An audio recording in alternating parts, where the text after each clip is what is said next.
I am back in Flint, Michigan, which, you know, since basically every bad thing has been normalized in this country, over 6 years we've had this water crisis here.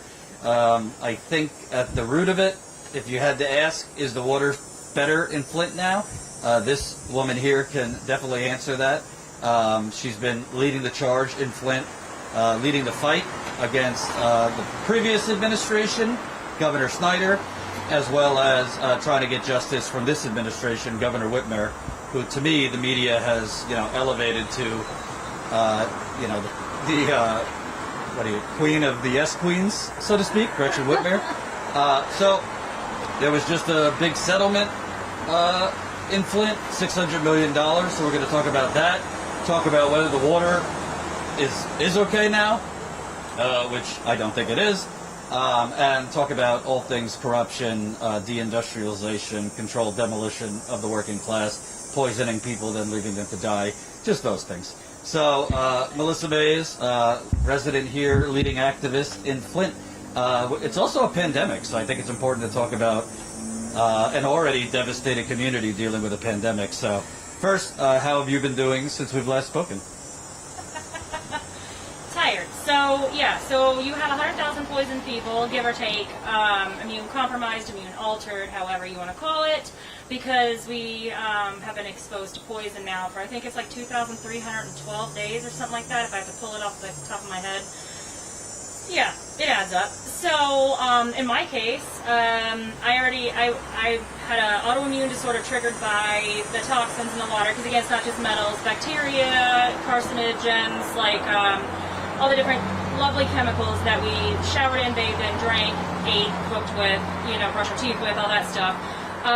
So it made me, I guess, an easy target for COVID-19, and so many of us are going through it right now. I am, out of all the health problems that I listed from the water, which would be non-epileptic seizures, and my neurologist said it's from the, not just the lead, but the copper stored in my brain, because I guess they like to park there. Also the autoimmune disorder that looks and acts like lupus, and then we have the gastrointestinal problems, the diverticulosis, the IBS. My blood pressure likes to drop out, low vitamin D. My kids have extremely deficient low vitamin D. That's why I don't let them out of the house now, because they have a 10 and 12, their doctor just called, plus their white blood cell count's low, so they have no immune system. So they're supposed to start school Tuesday, and some of their stuff, their dual enrollment, hands-on, you know, college at the same time as high school stuff, is in person. And I have to not let that happen, because I feel like a terrible person, because I'm taking away my kids' like educational future they have busted their butts for. But I need to make sure they do have an actual future, you know. So I mean, it's been hard enough fighting through this crisis and all the health problems from that. Their immune system's been devastated because of the water which they were drinking when they were early teens. Oh no, actually, well, yeah, 10 and 11 and 16 when they first started drinking the water, and you know, we didn't know. So they're growing years, so that's why they have problems with their bones and their joints and all that stuff. They were actually in the middle of another session for physical therapy when, you know, the coronavirus hit in March. And what that is when kids are ages 9 to 14, your growth plates are open and spongy, so your muscles and joints will stretch along with your bones when you have those growth spurts. Well, heavy metals get stored in those open, spongy growth plates and harden them prematurely. So my kids have had to, for years now, go to physical therapy and have somebody literally pull and stretch their muscles and joints apart. It was just something new. I mean, everybody studied the kids under the age of 5 and what heavy metals does to them, but not preteens, teens, adults, seniors. So I guess we get to be the guinea pigs and let the world know, okay, well, this is now happening. So, I mean, we've had all sorts of bone problems, all this stuff. So then, of course, you know, you don't have the immune system to fight off COVID-19, and COVID-19 likes to start those big old immune system, the storms that everybody talks about, that does heart, lung, liver, kidney damage, you know, brain damage, all these wonderful things. And so now I have a cardiologist and a pulmonologist, because the two things, two of the few organs I have that the water did not mess with, change, destroy, whatever, COVID-19 got them. So now I have a hard time. But you were more susceptible to COVID-19 because of all this autoimmune from the water and bacteria. Yes, and my friends here, fellow activists, because everybody was going door to door still delivering water, because water still shut off, because the local mayor doesn't feel like following through with any executive orders. And I guess washing your hands is important during a pandemic. So we have people without water, running water still. So we were delivering water. And I'm a social worker, so I go do home visits and stuff.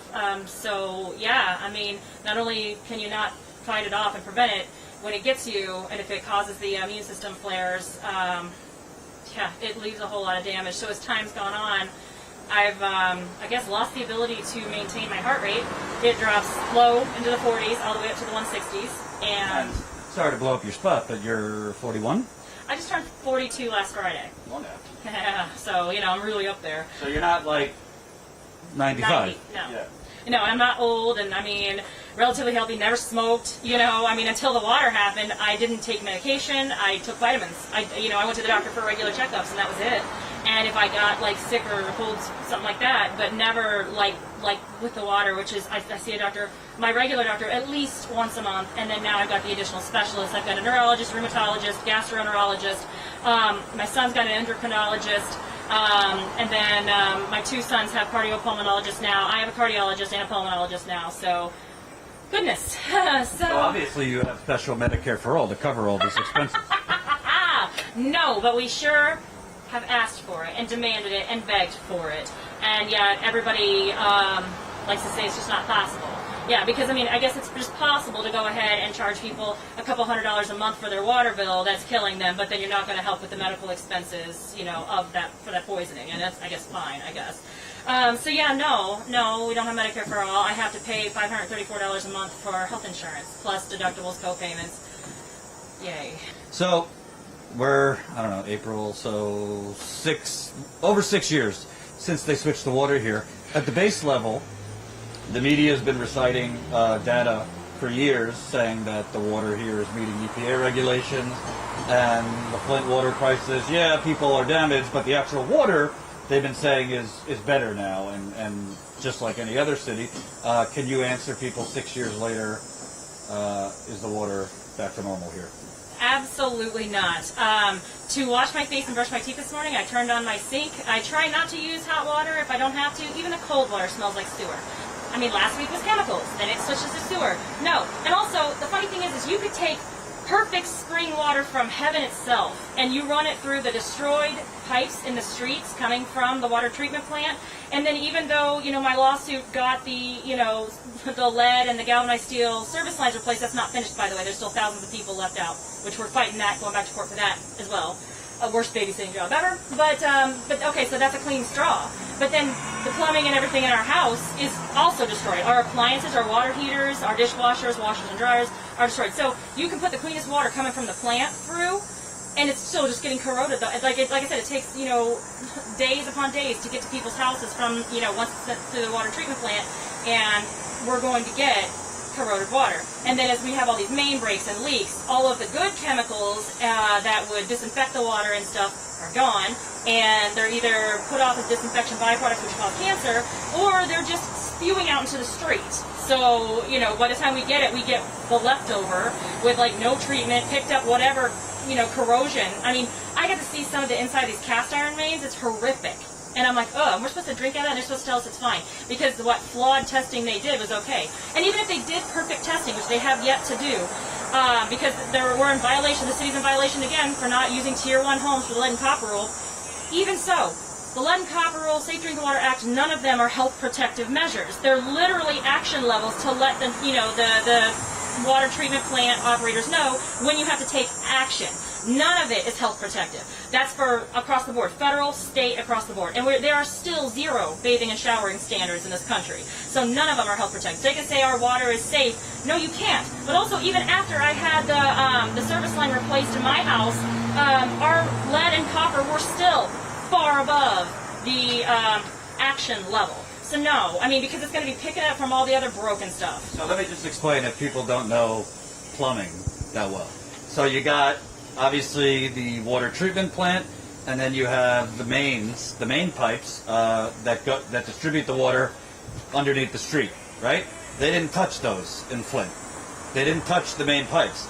So, you know, if you think the Flint River spared the main pipes, just skipped over them, you know, I got a bridge to sell you. So they never replaced the main pipes. So like you're saying, even if the water is now, it's no longer coming from the Flint River. It has not for years. It's going through, you just said you saw it, really gross, corroded pipes that were devastated by toxic sludge, water, for 18 months.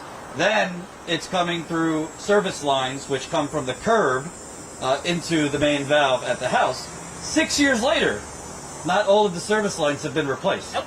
You think that would be the case in Grand Rapids or Benton No, Harbor nothing or whatever? 6 years later, they have not replaced the pipes, service lines.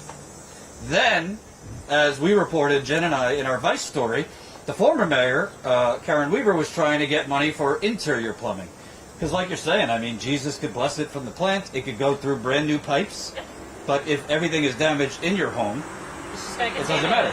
So, like, basically the media has, I mean, we knocked on doors. We found out that the Snyder administration, which, you know, is a criminal syndicate if you ask me, but the Snyder administration, they cooked the data, but the media then regurgitated it. And what I find crazy is, yeah, we're in a pandemic, Trump's the Antichrist, all that stuff. But why is it just normal and okay that 6 years later, not every pipe has been changed, including interior? And by the way, for the why don't they just move crowd, you got a lot of pipes on your house with damaged plumbing, damaged heaters. Let me tell you right now, we had line leaks. The water actually ate through some of our water lines behind our dishwasher and our cabinets. We didn't know this was going on for so long. It warped our floors. It tore up our cabinets, our countertops. We pulled the dishwasher out and then had to have somebody remove the black mold that had been growing that we were unaware of last year. So yeah, my house is now gutted to the studs in many of the rooms because the water damage. As the more you look, the more warped, the more damage. Boards have to be replaced. Down to the basement. The water actually ran down with the leaks into the circuit breaker box. You know how expensive that is to replace a box? So yeah, not a lot of people running up to say, hey, can I have your broken poison water home? Hope you enjoyed that last video. Hop on over to statuscoup.com where you can sign up for our email list and become a member for as low as $5 to $10 a month. Membership is how we grow. That's statuscoup.com/join. And remember, join our email list so we can grow the revolution with you.